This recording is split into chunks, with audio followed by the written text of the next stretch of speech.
दोस्तों नमस्कार। Zero period के इस वीडियो में आपका स्वागत है। जैसा कि आप सबको पता ही है, आज विजयादशमी है। सबसे पहले आपको विजयादशमी की ढेर सारी शुभकामनाएं। और दशहरा के इस पावन अवसर पर आज की जो वीडियो है वो बहुत छोटी वीडियो होगी। कुछ 5-7 प्रश्न हैं जो बस्तर दशहरा पर आधारित है। तरह तरह की परीक्षाओं में, चाहे वो CGPSC हो या CG व्यापम हो, बस्तर दशहरा से संबंधित प्रश्न पूछे जाते हैं। इन्हीं पर आधारित कुछ प्रश्नों की एक छोटी सी वीडियो आपके लिए मैं लेकर आया हूँ। सबसे पहला सवाल है, बस्तर दशहरा की पहली रस्म को क्या कहते हैं? जैसा कि आपको पता ही है कि बस्तर का जो दशहरा होता है वो उसमें अनेक सारी रस्में होती हैं और सबके अपने अपने नाम हैं, सबके अलग अलग नाम हैं। तो आपको ये बताना, जो पहली रस्म होती है उसका क्या नाम है? ऑप्शन ए है पाट जात्रा, ऑप्शन बी है डेरी गड़ाई, ऑप्शन सी है काछन गादी और ऑप्शन डी है जोगी बिठाई। आपको इनमें से कौन सा ऑप्शन करेक्ट है ये आपको बताना है। तो इसका जो ऑप्शन ए है वही करेक्ट ऑप्शन है। और इसके जो शुरुआती जो काम होते हैं, पहला जो कहा जाए रस्म है वो कहलाता है पाट जात्रा। पाट जात्रा के साथ ही इसकी शुरुआत होती है, ओपनिंग होती है। अगला सवाल है इस वीडियो का, बस्तर दशहरा कितने दिनों की होती है? इसकी की जरूरत नहीं है प्रश्न में। बस्तर दशहरा कितने दिनों की होती है? आप जो इसका दशहरा का जो उत्सव है वो कुल कितने दिनों का होता है ये आपको बताना है।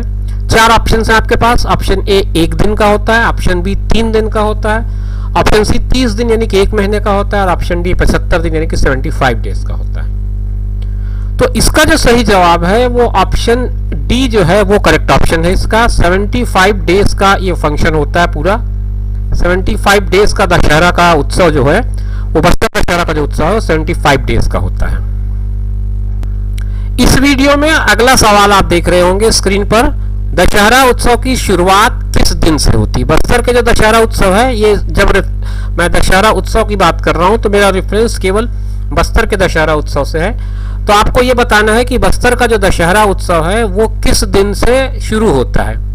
ऑप्शन ए है बसंत पंचमी, ऑप्शन बी है पोला, ऑप्शन सी है हरितालिका, ऑप्शन डी है हरियाली अमावस्या। आपको इन चारों में से कौन सा ऑप्शन करेक्ट है? ये करेक्ट है, ये करेक्ट है, ये करेक्ट है या ये? आपको इन चारों में से एक पहचानना है कि कौन सा करेक्ट होगा। तो इन चारों ऑप्शन पे आप गौर करेंगे और आखिर में आप जब आकर रुकेंगे हरियाली अमावस्या में, तो यही आपका सही उत्तर होगा। हरेली अमावस्या भी कहते हैं कहीं कहीं इसको, और कहीं कहीं इसको हरियाली अमावस्या भी कहते हैं। तो इस दिन से इसकी शुरुआत होती है, हरियाली अमावस्या या हरेली अमावस्या, जो भी आप नाम दे लें। हरेली के दिन से इसकी शुरुआत विधिवत हो जाती है इस पूरे दशहरा उत्सव की। बस्तर दशहरा में अनेक रिवाज हैं, अनेक परंपराएं हैं, अनेक रस्में हैं। आपको यह बताना इस प्रश्न में कि बस्तर दशहरा में कौन सी रस्म रात्रिकालीन पूजा से संबंधित है। ये 4 रस्मों के नाम मैं आपको लिखकर दे रहा हूं ऑप्शन ABCD के रूप में। आपको इनमें से ये आइडेंटिफाई करना है कि कौन सी पूजा या कौन सा रस्म ऐसा है जिसे हम रात्रिकालीन पूजा से जोड़ सकते हैं, रात्रिकालीन पूजा के साथ जिसको संबंधित कर सकते हैं। ऑप्शन ए है रैला पूजा, ऑप्शन बी है कलश स्थापना, ऑप्शन सी है निशा यात्रा और ऑप्शन डी है काछिन गादी। ये 4 रस्मों के नाम आपको मैंने सुझाए हैं। इनमें से आपको ये चूज करना है, ये तय करना है कि कौन सा ऑप्शन करेक्ट ऑप्शन होगा आपके सवाल के लिए। थोड़ा सा अगर आप इसमें कॉमन सेंस का यूज करेंगे तो ऑप्शन सी आपका करेक्ट ऑप्शन है। निशा शब्द जुड़ा हुआ है, निशा का मतलब ही रात्रि होता है। तो निशा यात्रा ये वो रस्म है जिसमें रात को पूजा होती है। रात्रिकालीन पूजा की एक परंपरा है जिसे निशा यात्रा कहा जाता है इस दशहरा उत्सव के अंतर्गत बस्तर के। तो बस्तर के दशहरा उत्सव में अनेक परंपराएं हैं, अनेक रस्में हैं। अगर आप अपने सामान्य ज्ञान की तैयारी कर रहे हैं बस्तर के दशहरा उत्सव को टॉपिक में, तो आप जरूर इन सारे पदों को, इन सारी रस्मों को ठीक से पढ़ें। इनसे जुड़े हुए कुछ सवाल अक्सर छत्तीसगढ़ के PSC में और छत्तीसगढ़ की अनेक परीक्षाओं में इसको पूछा जाता है। अगला सवाल है, बस्तर दशहरा में रथ परिक्रमा किस दिन समाप्त होती है? रथ परिक्रमा की जो रस्म है या जो रथ परिक्रमा की जो प्रोसेस है उसका समापन किस दिन होता है ये आपको बताना है। 4 ऑप्शन है आपके पास। हरियाली अमावस्या, बी है दीपावली, सी है विजयादशमी और डी है अक्षय तृतीया। ये चार में से एक उत्तर ही सही है, आपको उस उत्तर तक पहुंचना है, उसमें टिक लगाना है। अगर आप वीडियो को पूरा शुरू से देख रहे हो तो आप हरियाली अमावस्या पे तो बिल्कुल नहीं लगाएंगे, क्योंकि इस दिन तो इस परंपरा की, इस पूजा की, इस उत्सव की शुरुआत होती है।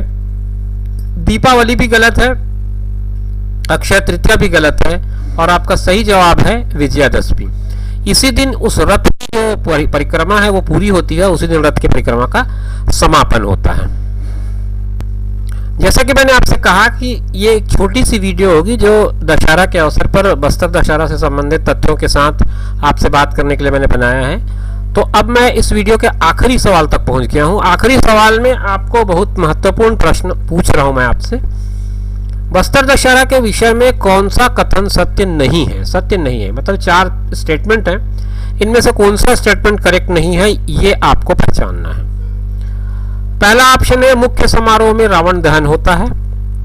दूसरा है समारोह के दौरान रथ का उपयोग होता है। तीसरा है हरियाली अमावस्या को शुरुआत होती है।